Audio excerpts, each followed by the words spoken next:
Hi guys! Mag-cleaning tayo ng freezer, ayan, at marami-rami na yung ice sa loob, so tanggalan natin. Itong isa, ikakatapos lang natin, hindi na natin nabidyohan kasi nagmamadali. Ayan, pero ayan, magtanggal muna tayo ng ice.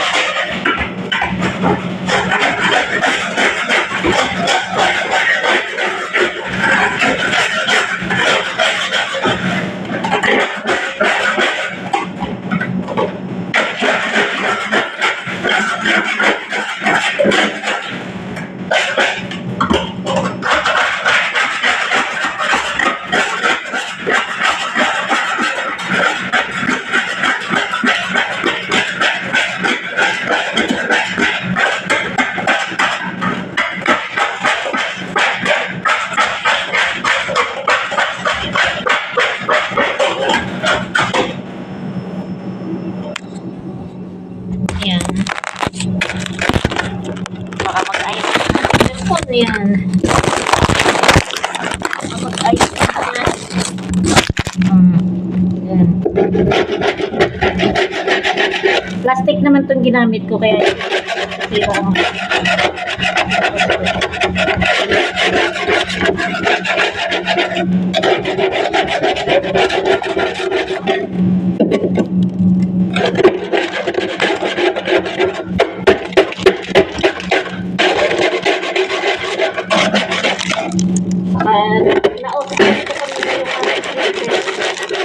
kaya medyo malambot na rin siya tanggalin. Hindi na siya mahirap. Kaya lang yung naman. Ngayon lang natin tinanggal. Mag-defrost.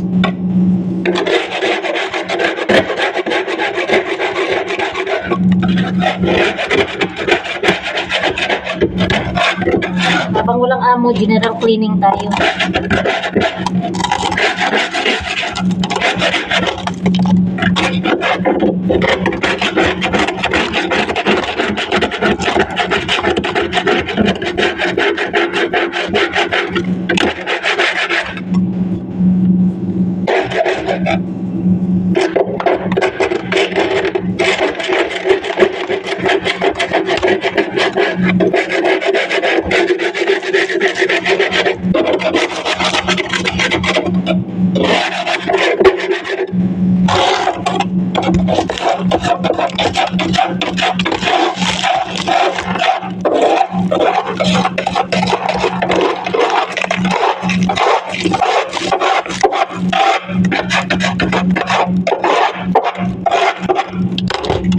Tanggal lang tayo ng ice, hindi kayo mag-frozen ng aking cellphone.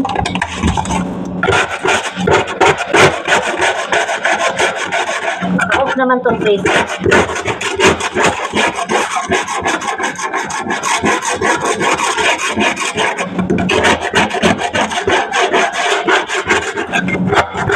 Pasensya na maingay. Focus pa more.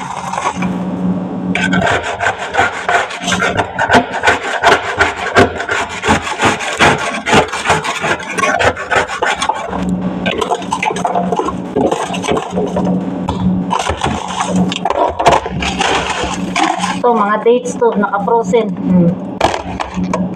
Yan. Huli natin yung isang ito ng ano. Angat muna natin. Asa ng aking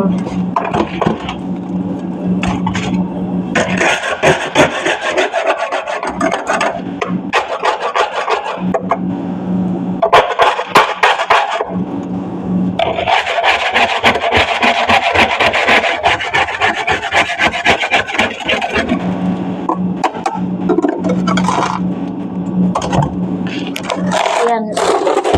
Oops. Lipat muna natin yung resto ng ating manok. Ito ay manok, isang kahon. Bali 10 kilos ito. Kasi 10 piroso ang laman ito, aray ko. Ayan ka muna. Kasi may kabigatan din yan.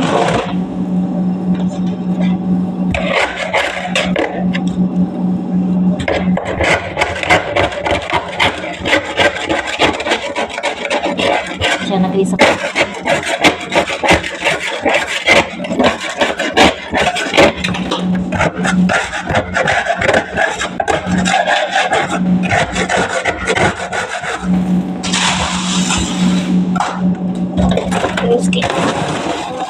Bismillah.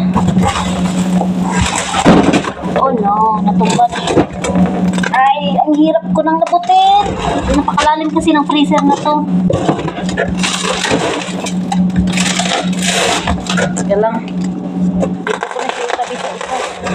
Para mababa lang ang aking mapaglagyan. Aray ko. Para dito lang siya sa mababa. Ang bigat kasi pag sa taas. Ayan. Tatlong kahon to guys. Yung manok, lumamig yung cellphone ko. Kaya wait lang. Pause muna natin. Guys, pumasok na tayo sa freezer. Bismillah. Oh my God. Malalim na. Pero may nilagay akong upuan sa ilalim.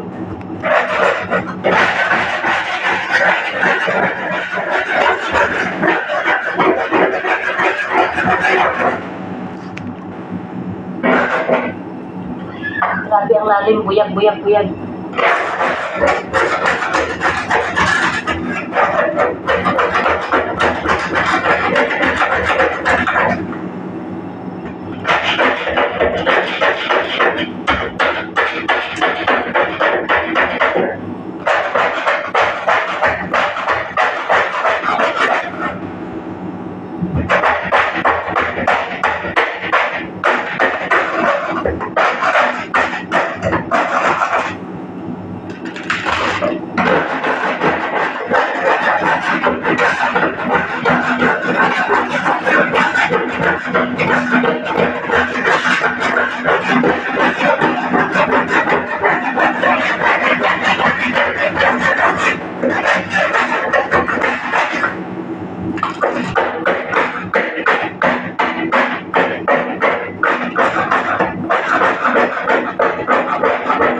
Pause natin ulit guys, mahaba na.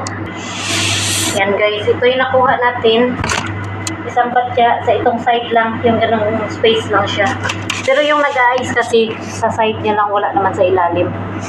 Yan, kaya kuha pa tayo ulit isa. Ayan guys, may kalamigan din. Itong ating kinukuha na.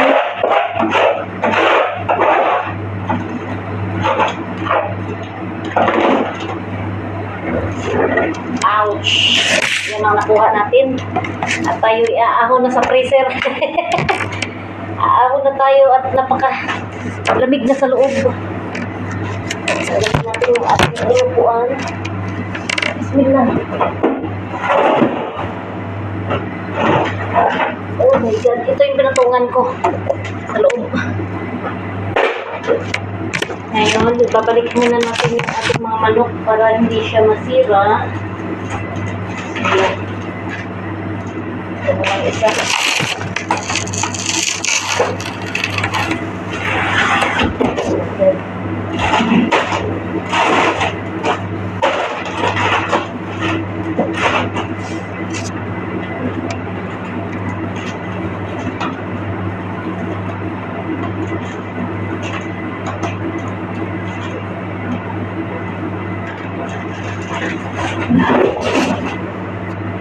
Mabigat yun guys.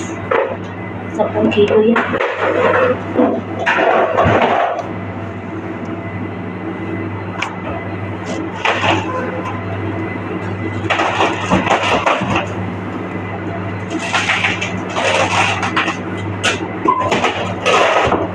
Ganyan na lang natin paglagay. Tapon muna natin ito. Tapos, balik na natin yung mga gamit niya. Ito, chicken breast.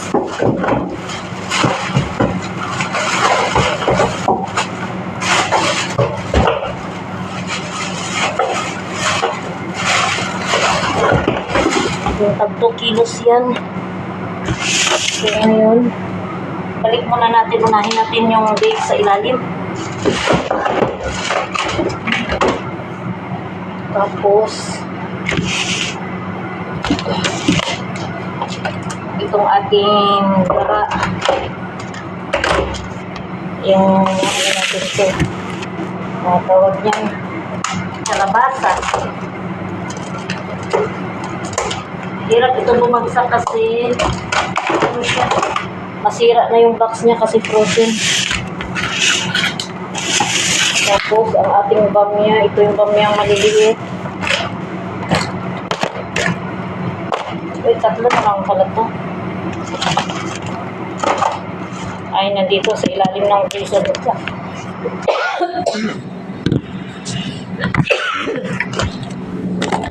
Guys, inubo-ubo na tayo. Ito dates din. Fresh kasi yan. So, ang ating mangyayari kasi ay, pero alam ko bagong gawa ko na itong ano ito. So, ipatong muna natin dito. Kasi unahin natin gamit yan yung ano na yan. Yung itong na-blend na kamatis. Nilagay sa box at nilagay sa freezer. So, easy na siya pag gumamit ka ng mga marag-marag. Easy na siyang gamitin. Ito yung luma naman nating ano. Ito yung luma natin na kalabasa. So, ito bago to. So, ang gagawin ko is, dyan sa dulo. Yung ating bagong kalabasa, idulo natin ito.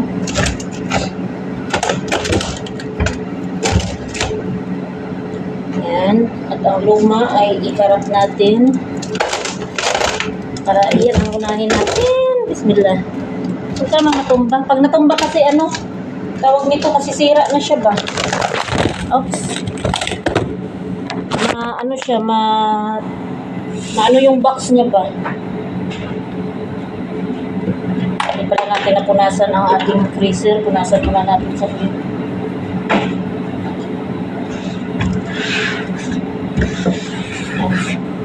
Talagang general cleaning to guys.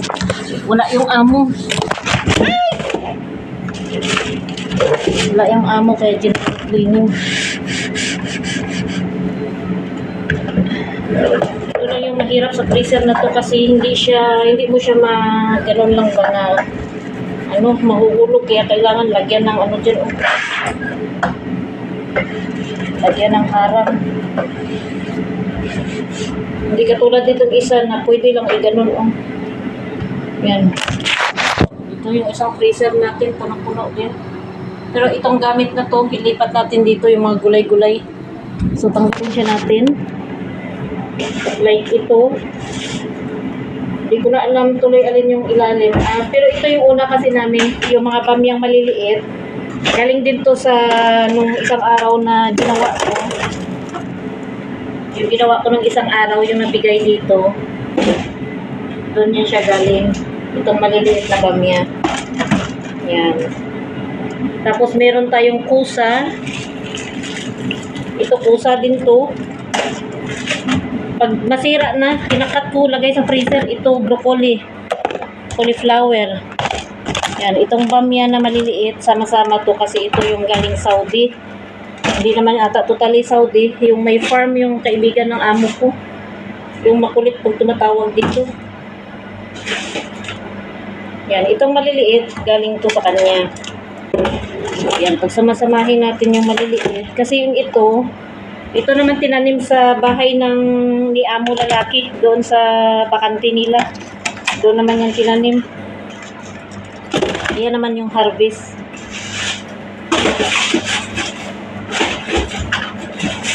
Yan, itong maliliit na bamya, marami kaming okra. Itong maliliit na okra, yan yung galing sa ano. Ayan, ito may pangalan yung kaldiya. Ayan yan siya. Ayan. From kaldiya. Tapos meron tayong mga marami. Pwede na, ito maliliit na hiwa na cauliflower. Para pag nagsabaw ako,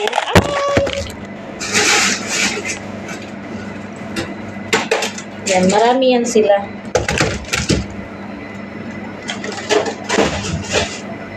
So, ito pagsamahin ko to yung galing ng kaldiya sa itong maliliit. So, nipahan mo. Pero kaya. Ito kaldiya na to. Sa ito. So, marami tayong cauliflower. Ilang ano din yan. Pag nag-gulay tayo, kuha lang tayo dyan. Ayan. Sana yung ating kusa. Cauliflower, kusa. Ito yung ating kusa. Ito yung ating broccoli. Yan. Ito mga unang hiwa pa natin to ng kusa. Ito broccoli din. Kusa. Para mauna din natin gamit yan. Yan. Ito luma to na ginawa ko na ano tawag nito, ito yung mga luma na blender ko na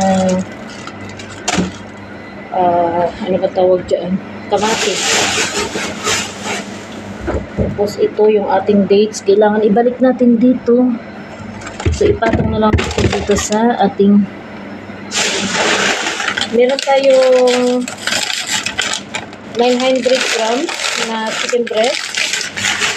So, ipaibabaw natin yan. At ito, pagsamahin natin yung 2 kilo.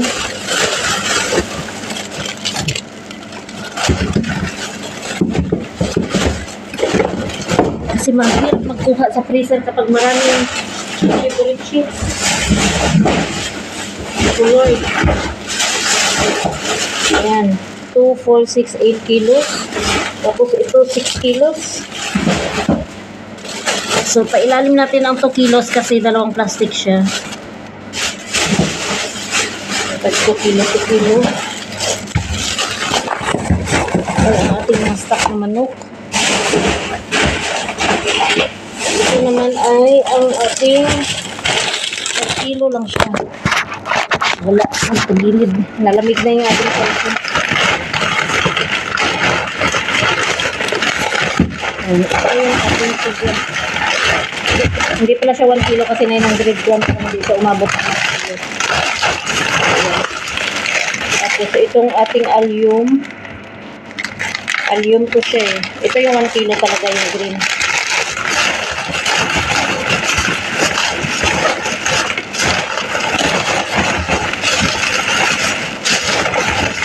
Napunit na rin siya.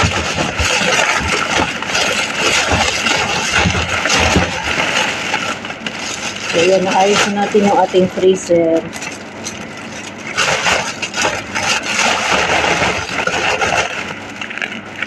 Pero ito kasi, unahin natin tong ano, so ibabaw ko na natin dito. Yan yung unahin kong gamit.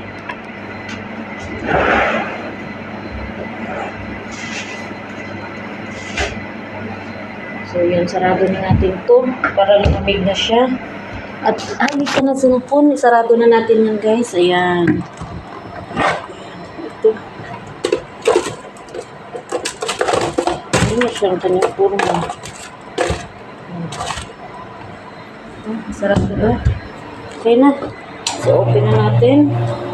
Ayan, gumana na siya. Open na natin. At ito ay ayan. Oh. Ayan, kakalinis ko lang to. Nilagyan na naman natin ng box ng manok, kaya dumumi na naman. Ilinis na natin yan ng jeep. Yan, okay na guys. Ito, may konting ice pa. Lagay natin dito sa kabilang freezer na lang dito. Para sama-sama yung yelo dito. Bismillah. Yan, lahat sa plastic na yan. Ice yan. Para pag nag-shali-shali, yan ang ginagamit. Yan. Maraming stock-stock. Yan guys, thank you sa panonood. Sana panoorin nyo. Bye guys. God bless everyone.